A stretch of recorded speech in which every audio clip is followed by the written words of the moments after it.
and the Senate now proceed to S-Res 623, my resolution that I just talked about. Further, that the resolution be agreed to, and that the motion to reconsider be considered made and laid upon the table with no intervening action or debate. Is there objection? Madam President, reserving the right to object. Madam President, the senator from Louisiana is my friend.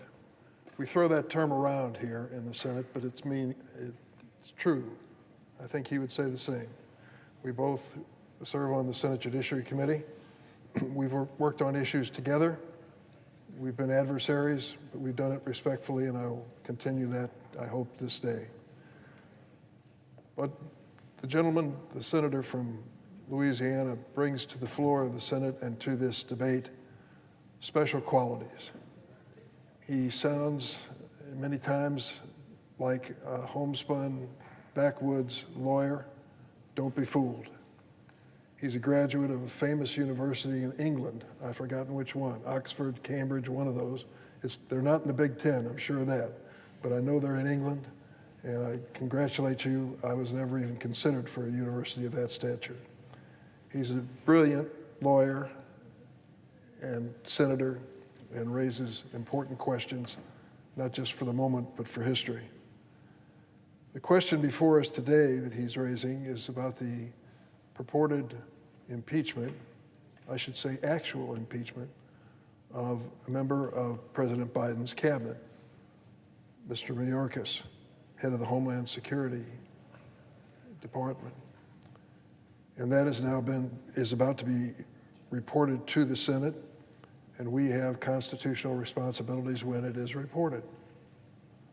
In this situation, we are waiting for the actual report to arrive. I think it will be momentary, perhaps this week or next, and we will take up this matter as we are required to do. The House Homeland Committee engaged in a year-long investigation of Secretary Mayorkas and his alleged maladministration of the border of the United States. This committee in the House held 12 hearings, testimony from more than 24 witnesses, producing nearly 400 pages of reports. The Senate, when sitting as a court of impeachment, is not responsible for making the case on behalf of the impeachment managers. We are the jury. We are the ones who will decide the impeachment. Our duty is to make the determination based on the articles of impeachment and the facts at hand. We are not a fact-finding operation. My friend from Utah is also on the floor. During the first Trump impeachment said, and I quote, "The Senate, here sitting as a court of impeachment, has both the authority and the obligation to decline to hold a full trial where the material facts of the case are not in dispute," end of quote. The facts are not in dispute here. This is the first time that the House has successfully impeached a sitting cabinet-level official without providing any evidence of a high crime or misdemeanor. None. All those hearings, all those pages, all those witnesses, no evidence of high crimes or misdemeanor, and that is a requirement under the Constitution. The articles of impeachment that will be before us contain zero evidence that Secretary Mayorkas has committed high crimes and misdemeanors. Instead, they can be read as a summary of Republican grievances with this administration's approach to border policy, immigration, detention, and methods of removal and parole, all of which is conduct that falls squarely within the executive branch's constitutional prerogatives. Fortunately, the Constitution was designed to prevent this type of partisan politics driving this effort from contaminating the extraordinary process of impeachment. The delegates to the Constitutional Convention considered and rejected the concept of maladministration as an impeachable offense, in part because they feared the misuse of impeachment for purely political retribution. The Constitution empowers the Senate to have the sole power to try all impeachments and to determine the rules of its proceedings, but the Senate only has the power to convict, remove, and disqualify officers whose conduct meets the constitutional standard. That standard is well known to all members of Congress, and the Senate particularly. Given that the Senate only has the power to convict, remove, and disqualify officers who have committed, quote, treason, bribery, or other high crimes and misdemeanors, end of quote, the appropriate Senate response to impeachment articles that do not articulate those charges is obvious. If congressional Republicans were genuinely interested in addressing concerns about our border, they should be willing to work on a bipartisan basis to pass legislation fixing our broken immigration system and give this president and Secretary Mayorkas the tools they've asked for to address the situation at the southern border. I want to make sure this is clear on the record. The border is broken. It needs to be fixed. What we should do, and what we did do, is to establish a bipartisan committee. The Republicans said, we insist that James Lankford, a respected senator from the state of Oklahoma, speak for us and negotiate for us when it comes to changing the rules at the border. We agreed with that. Senators worked with Senator Lankford, whom I respect, and came up with a bipartisan proposal that gave new authority to the president and to the executive branch to deal with the crisis at the border. What happened on the Republican side of the aisle when James Lankford, the Republican senator from Oklahoma, came up with this proposal? All but 7 of them, I believe that was the number, walked away from him and said they wouldn't support it. Why did they do that? You know why they did it.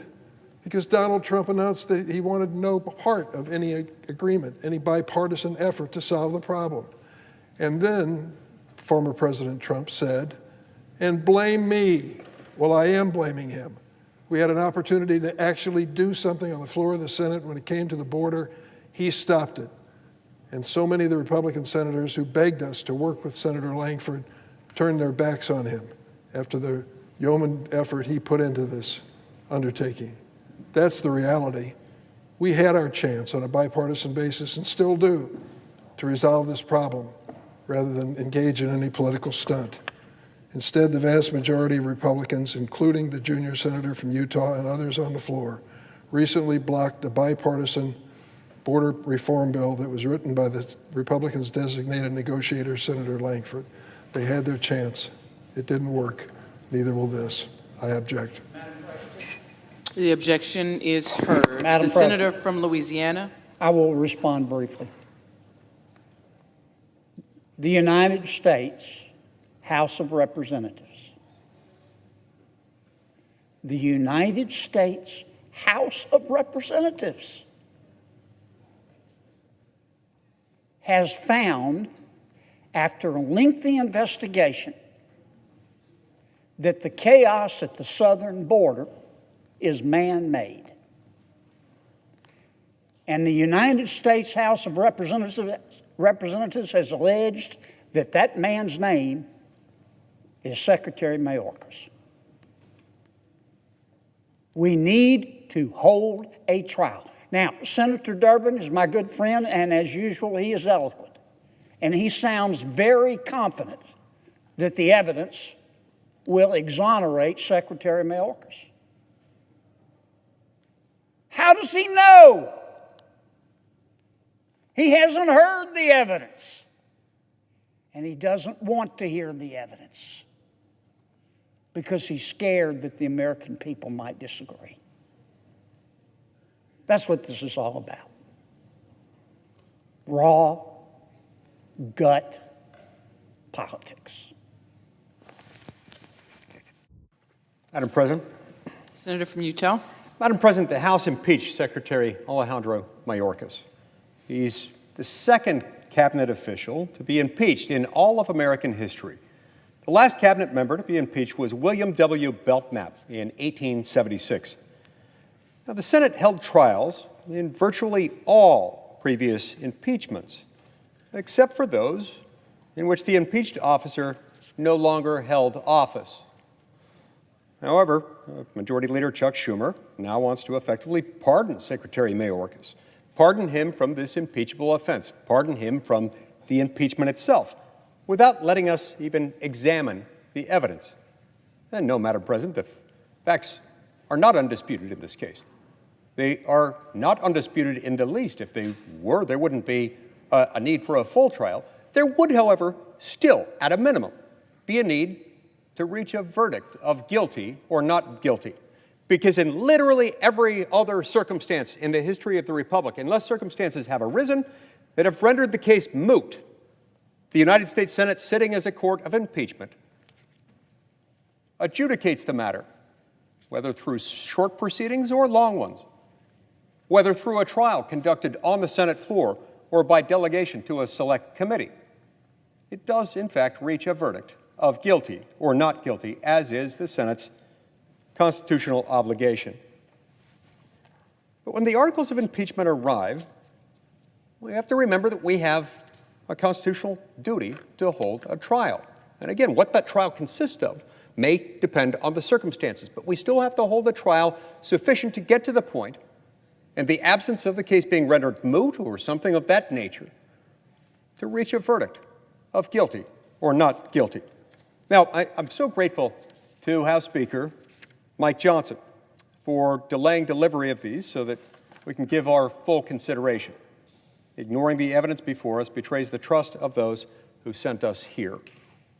Now, in this spirit, I've introduced a resolution to ensure that we are prepared to consider the impeachment articles in a manner befitting our responsibilities.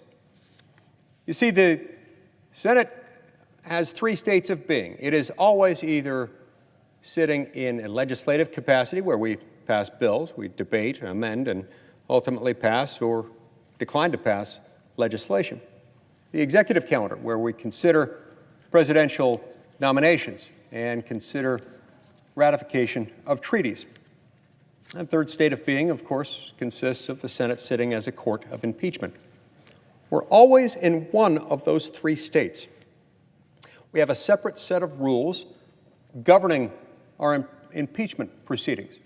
But those rules aren't so specific as to define the precise details of each and every impeachment proceeding. Those have to be negotiated independently through resolutions. And it's to that end that I offer this resolution, to put meat on the bones of the standing order, of the standing rules of the Senate on impeachment trials.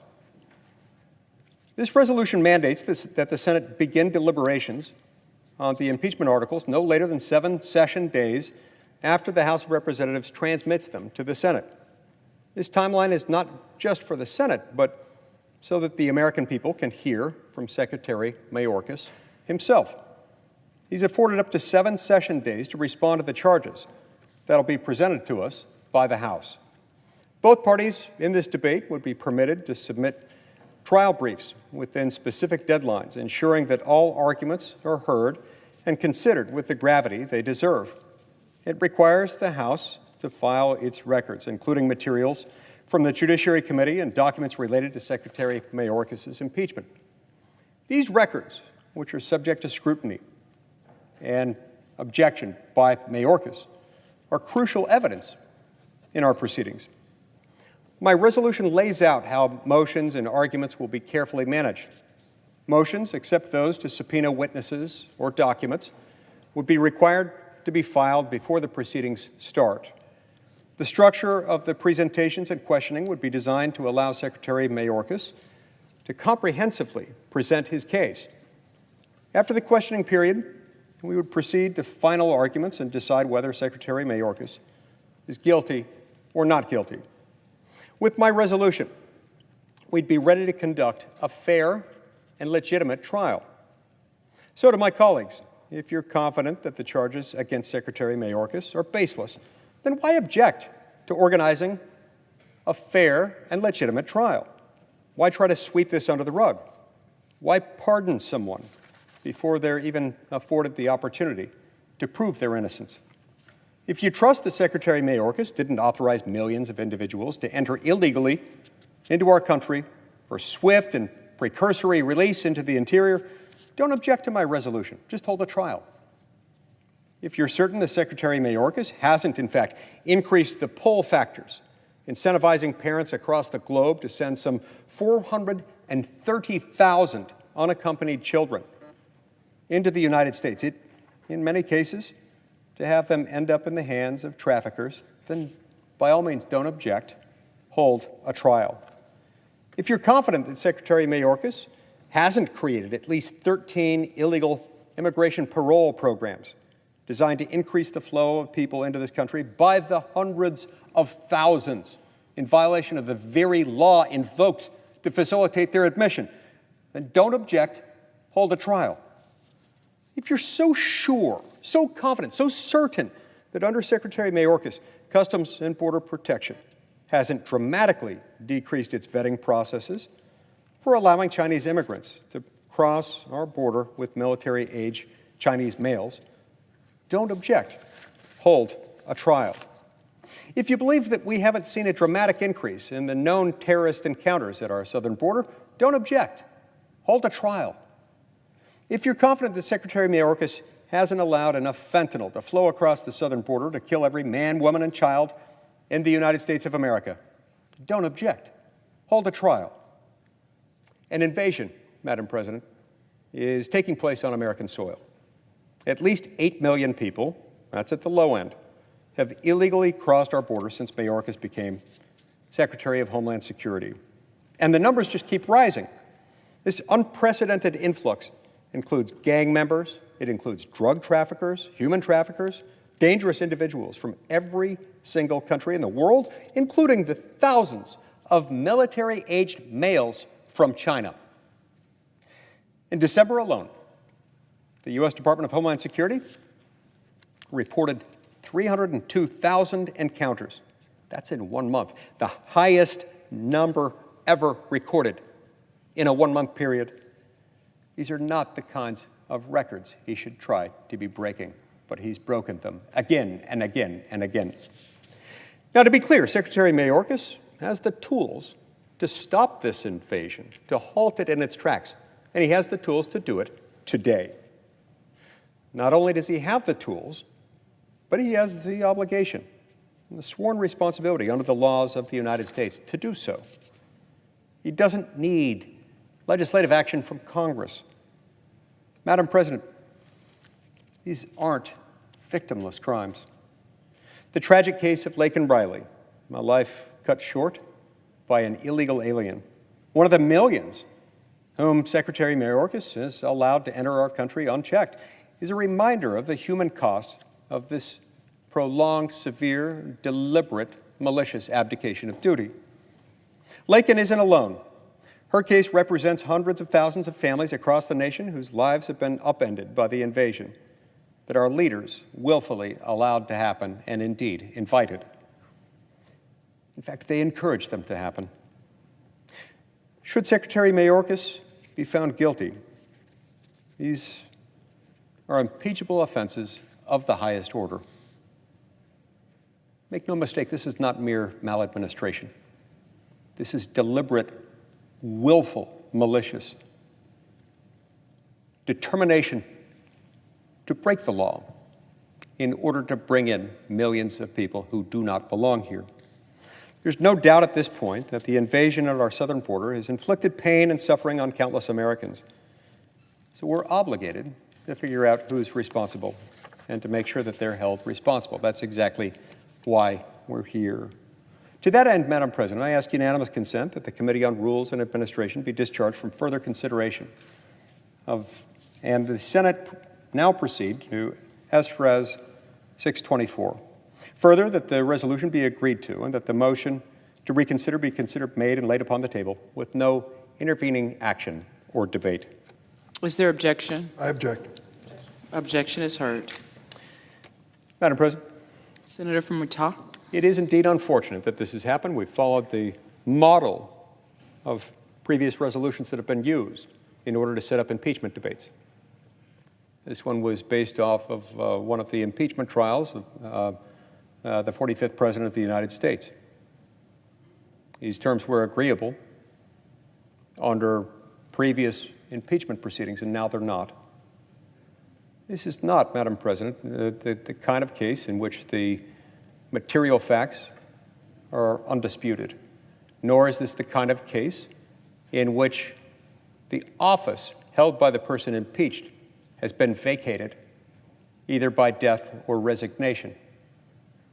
And so in order to comply with, to follow the precedents that we've consistently followed in this country that have been in place for some 2.5 centuries, to say nothing of the constitutional obligation behind those precedents and those customs, we need to hold a trial. It's not enough simply to stand up and say, we're choosing not to address these. We don't feel like addressing these. We're going to decline to address them without a finding of guilt or innocence. This is not appropriate.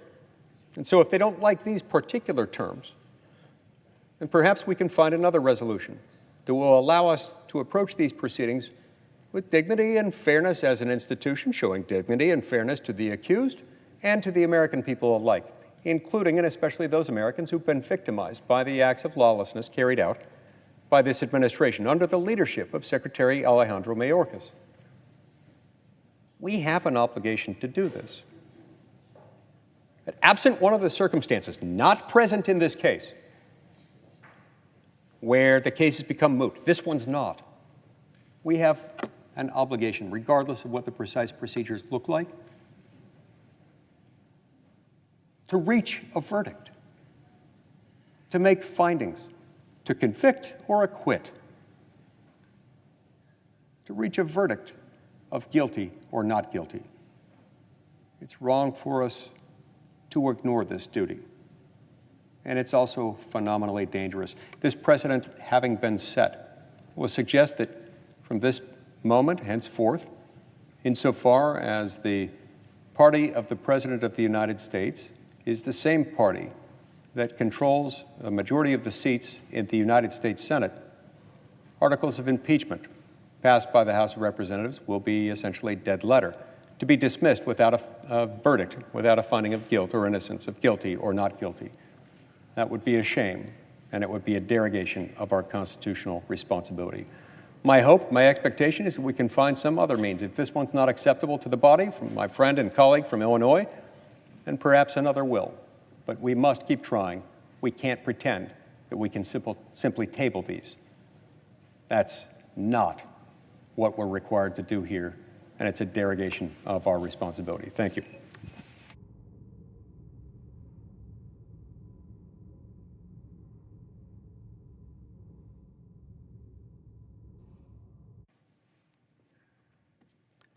Madam President. Senator from Texas.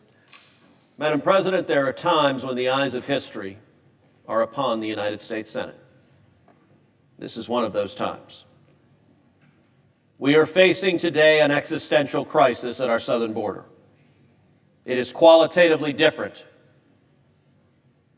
than anything we have ever faced at our southern border in the history of our nation.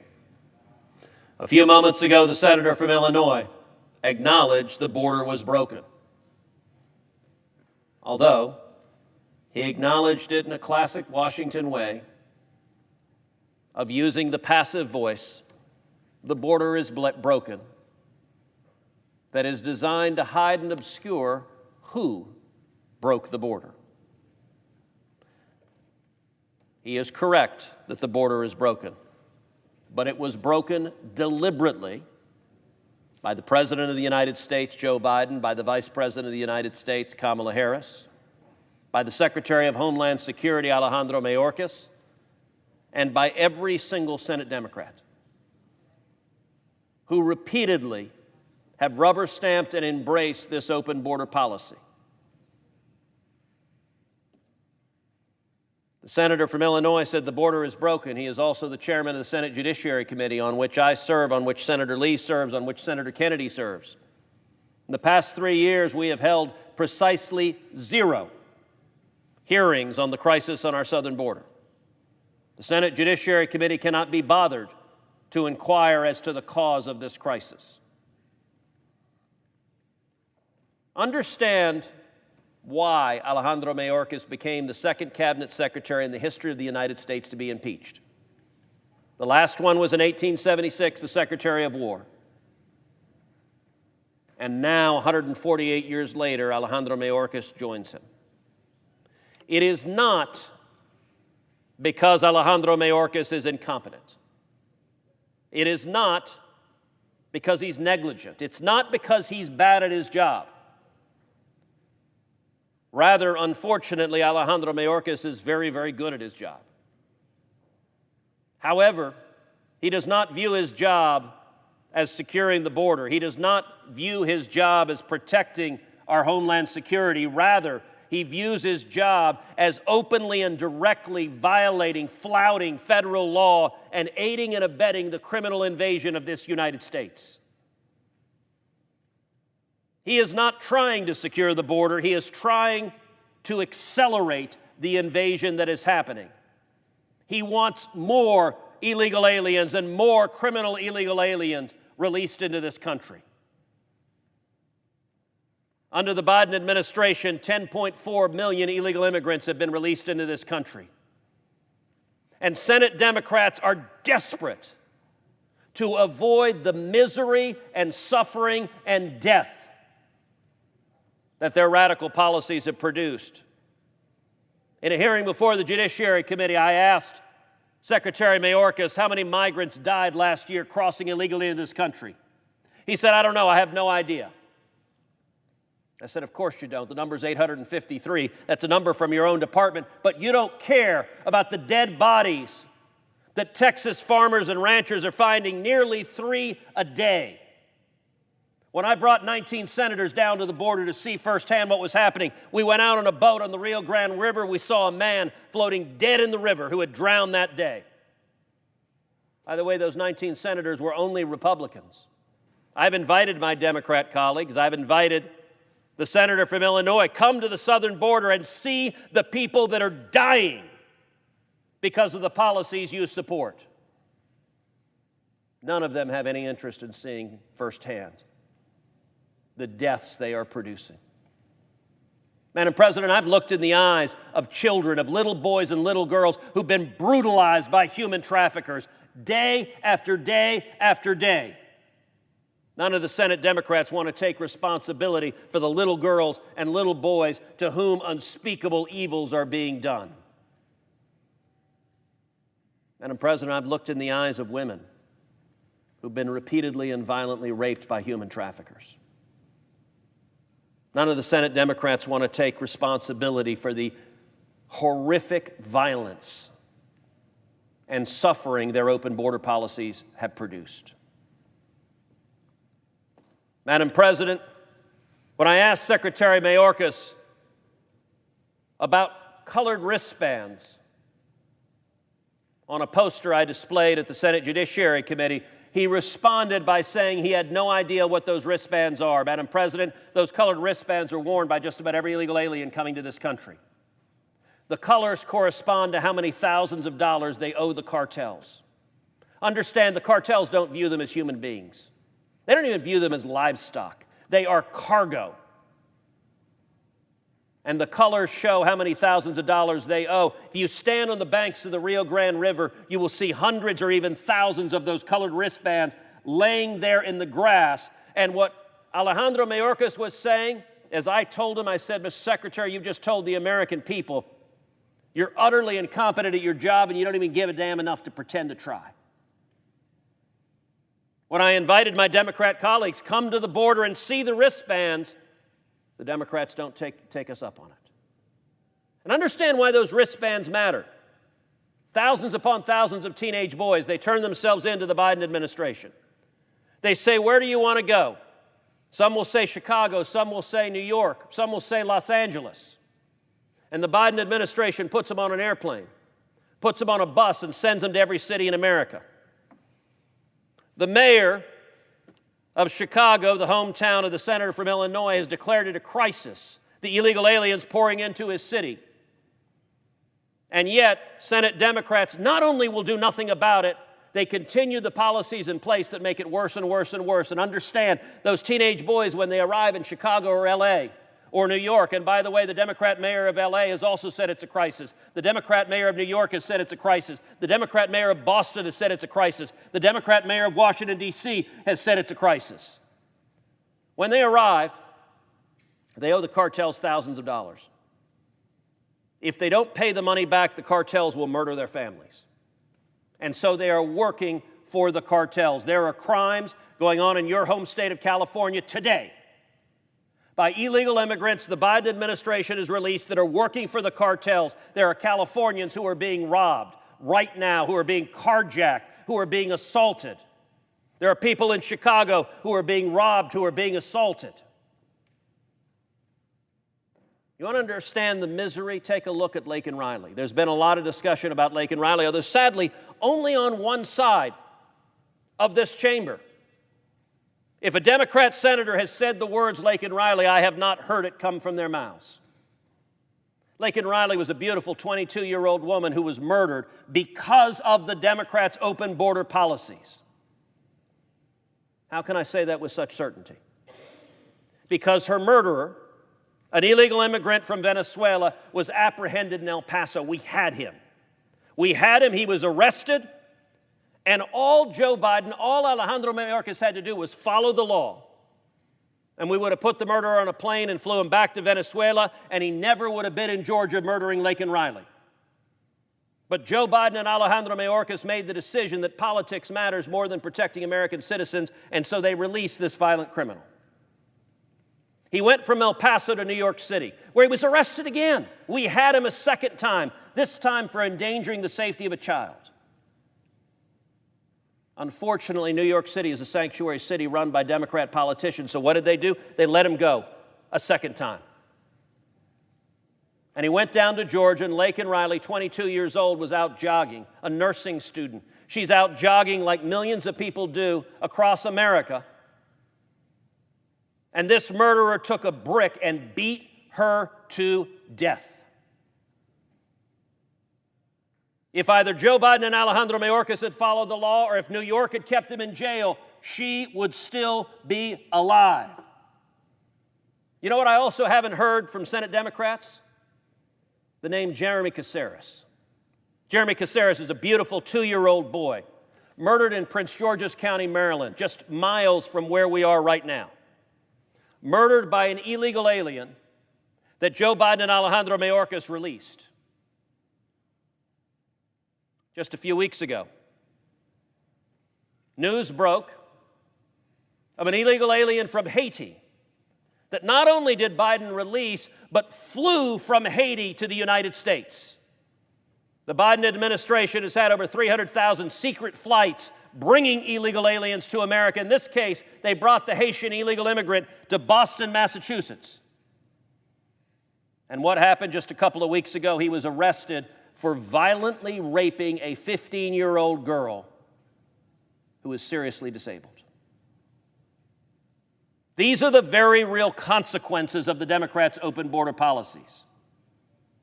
And yet Democrat senators don't want to confront the people who are dying, who are suffering because of them.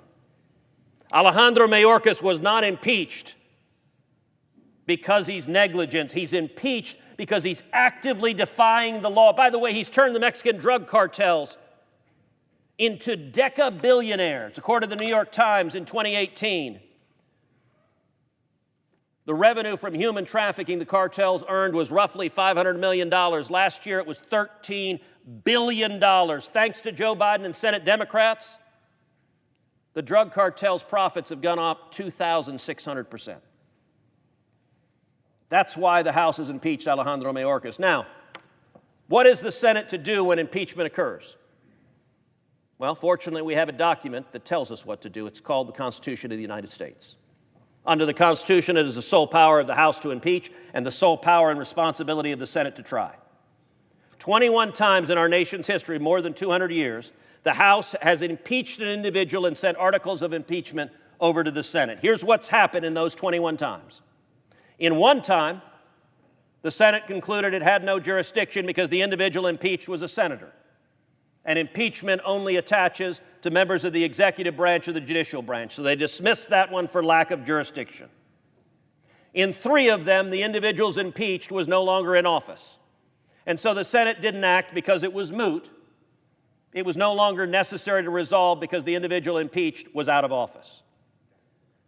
In the remaining 17 times, all of them, 100% of the time, the Senate conducted a trial, the Senate heard evidence, and the Senate adjudicated guilt or innocence. Each senator stood up and said guilty or not guilty.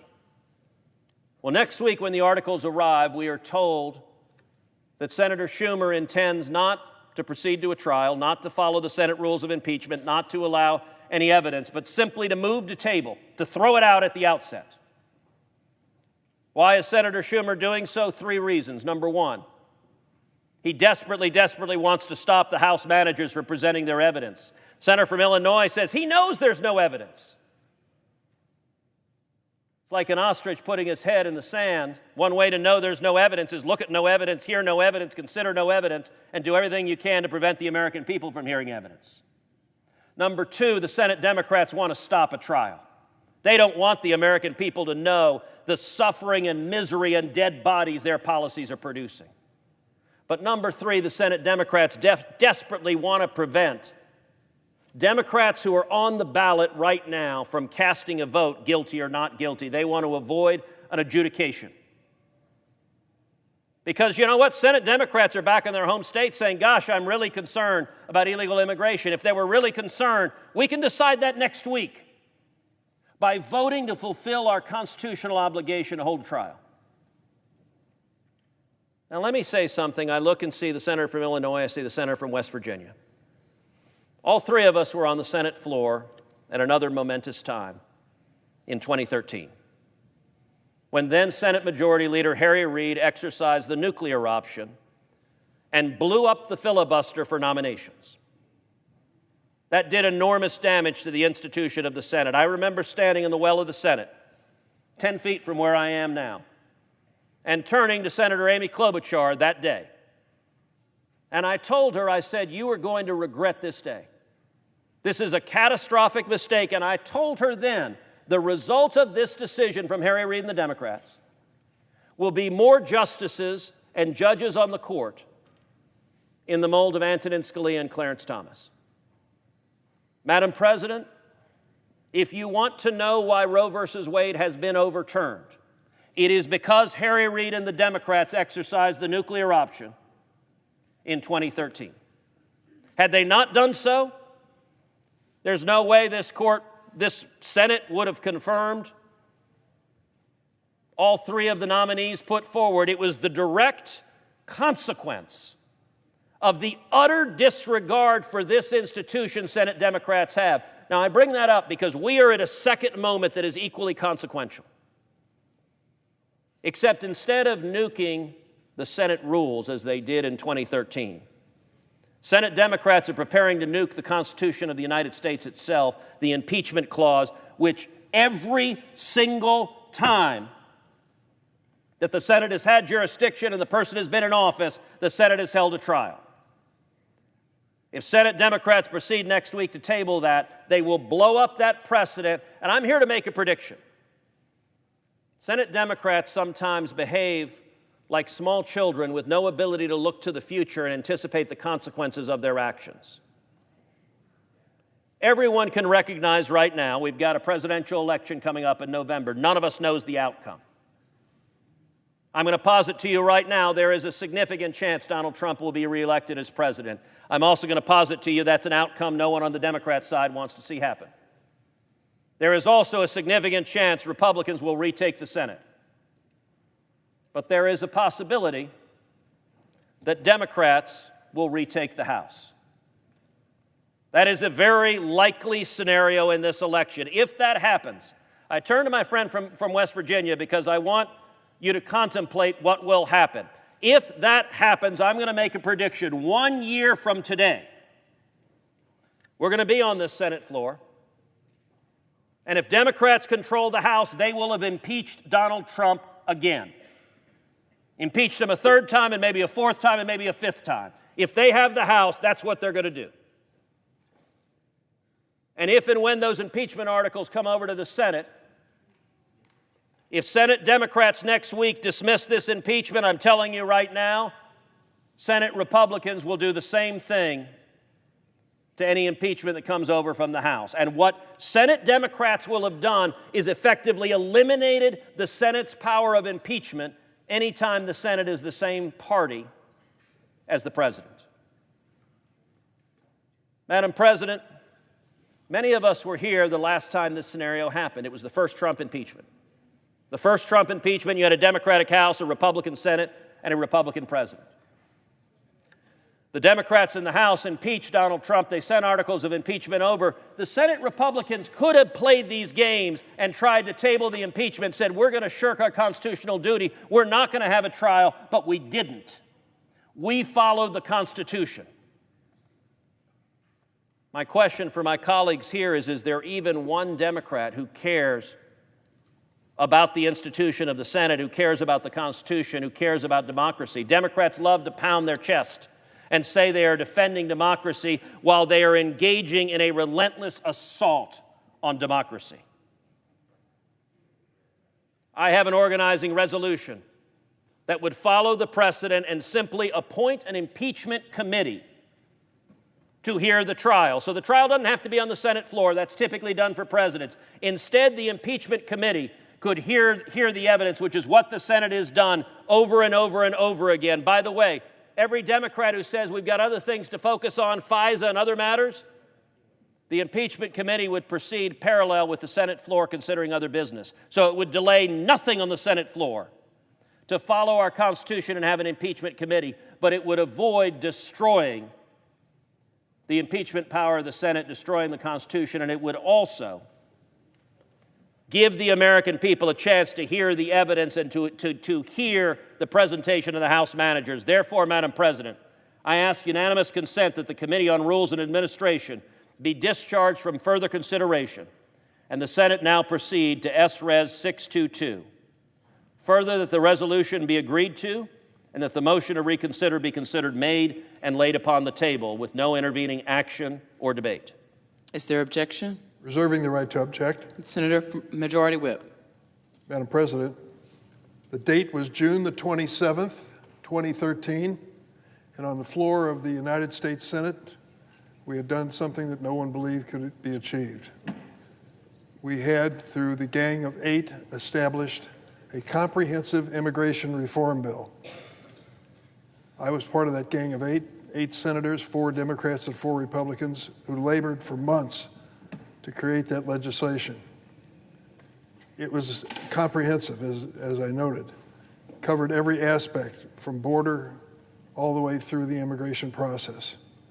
We brought it to the floor in the hopes that for the first time in decades, we would finally reach an agreement, a bipartisan agreement. The people who were involved in it, John McCain on the Republican side, Senator Flake from Arizona, Senator Graham from South Carolina, and four Democrats worked hard to bring this to the floor. It was an opportunity for us to finally do something together. It got 68 votes. We needed 60, but we got 68 votes. There was a lot of celebration because business and labor and others were supporting us, and I'm so happy that we got it done. We know what happened to that bill. It went over and died in the House of Representatives. The Republican leadership over there refused to even call it for consideration. Of the Republican senators currently on the floor, 2 of them were on the floor on June the 27th, 2013. They both voted no. Listen to the speeches and ask yourself the question, if the border and immigration policy need to be fixed in America, why weren't you there when we had a chance for a bipartisan approach to comprehensive immigration reform? And to make it even worse, there was an argument made that we would not provide defense supplemental spending asked for by the administration around the world unless we came up with a border reform bill within the last several months.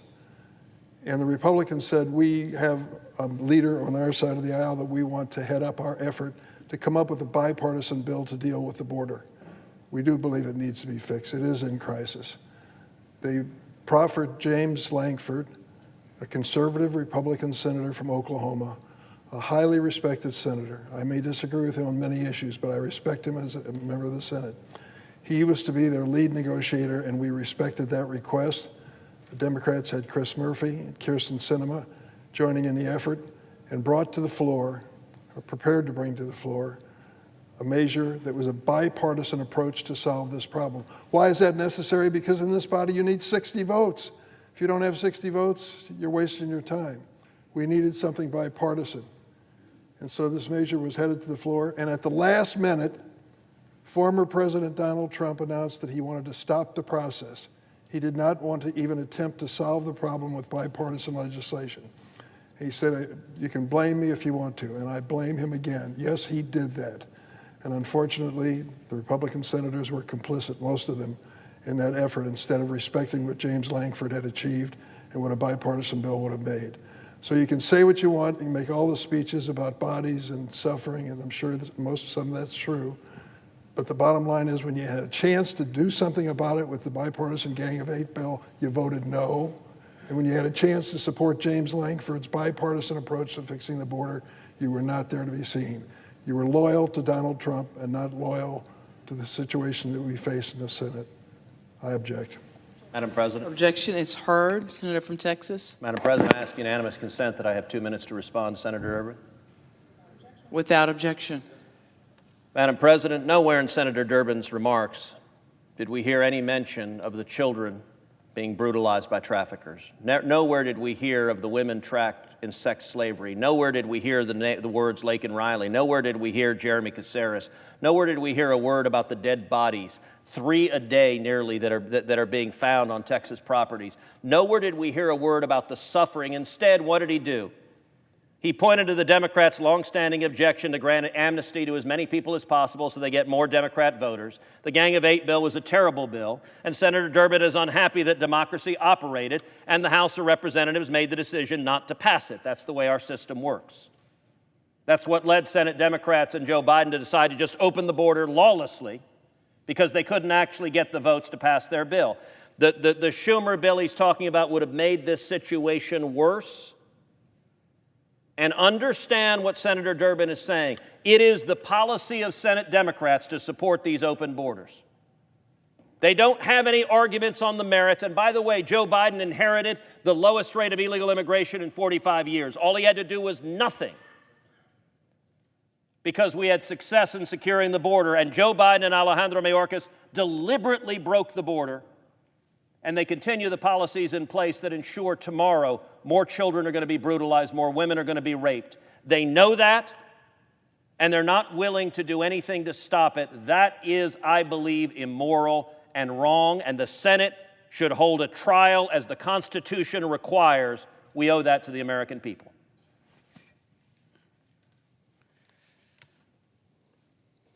Madam President.